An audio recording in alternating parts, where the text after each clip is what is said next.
हमारे एक दोस्त कह रहे थे, यार तुम्हारी तकरीर तो इस्तिलाहात से पुर होती है, वो समझ में ही नहीं आती। मैंने कहा यार मैं तो समझाने की कोशिश कर करके थक गया हूं। जहां मैं इस्तिलाह बताता हूं वहां मौका होता है तो मैं उसका माना भी बता देता हूं। और सच पूछिए तो इस्तिलाहात की जितनी वजाहत मेरे दरसों में आपको मिलेगी यहां तो शायद ही मिलेगी आपको, इल्ला माशाअल्लाह।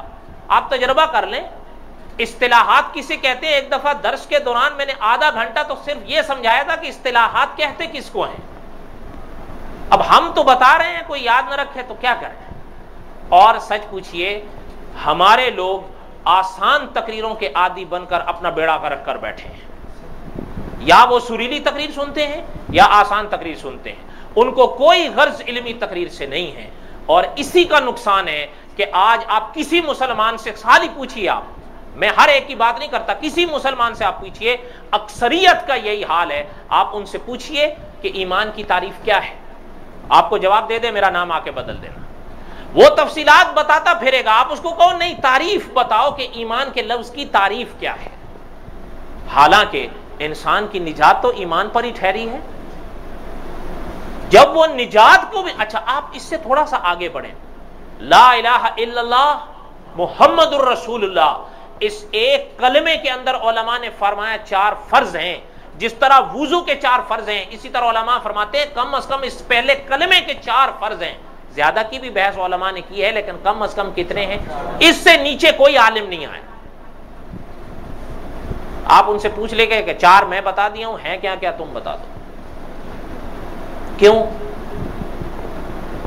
वो सुनते ही नहीं है, वो सुरे ही सुन सुनकर सुन। और हकीकत है जो हजरत शेख मक्की साहब फरमाते थे, ये हाल हो गया है कि जिस तरह जिस्म सुन हो जाता है कि उस पर सुएं भी दबोचो तो उसको कोई फर्क नहीं पड़ता, यही हाल है हमारे लोगों का। 50,000 के करीब तो मुसलमान हांगकांग में बताए गए, ज्यादा हैं या कम खुदा जाने। कितने बताए गए? हुजूर अलैहिस्सलाम की अजमत के लिए जो उस मैदान में आए वो कितने थे? बकौल इनकी तादाद के भी कितने थे? कितने थे? तो 50 कहां और 5 कहां, बाकी कहां है? अगर मान लें कि उनमें से 25 हांगकांग से बाहर थे तो 25 तो हांगकांग में ही मर रहे होंगे, लेकिन उनको गर्ज ही नहीं है। और मौलाना हक नवाज जंगवी मरहूम का नाम सुना है ना? हजरत ये मीठी और सुरीली और आसान तकरीरों के सख्त खिलाफ थे। ये सुरीली तकरीरों की हजरत फरमाते थे सुरें लगा लगा के इनको सुन कर दियो, जगाओ इनको।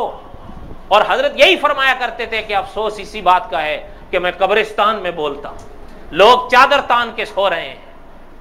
आप तजर्बा कर लें, जहां सुर लगती है हमारे सारे जाग उठते हैं, और जहां इल्मी तकरीर आती है सारे ही सुन हो जाते हैं। और सच्ची बात है कि तंजीम के एक माहिर इंसान आलिम ने हमसे खुद जिक्र किया था कि अब यह हाल हो रहा है हमारे लोगों का कि उनसे अगर अकीदा खत्म नबूवत की वजाहत पूछी जाए तो वो नहीं बता सकते।